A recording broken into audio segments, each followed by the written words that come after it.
如果你有烤箱，不要手套膜，不要折叠，使用普通面粉就能做的可颂面包，这大概是全网最简单的做法了。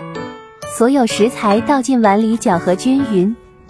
面粉加食盐搅拌均匀，加入溶液搅成面絮，下手和成团。加入食用油揉进面团，静置水和20分钟。再揉一次面团就揉光滑了。放温暖的地方发酵2倍大。面团按压排气，分成8份，团成球，静置15分钟。面剂擀成圆形，均匀涂抹黄油，一张张重复操作。一面按薄，翻面再次按压变薄，擀成40厘米的大圆饼，切成8块，切出一个开口，卷起来，像这样的形状。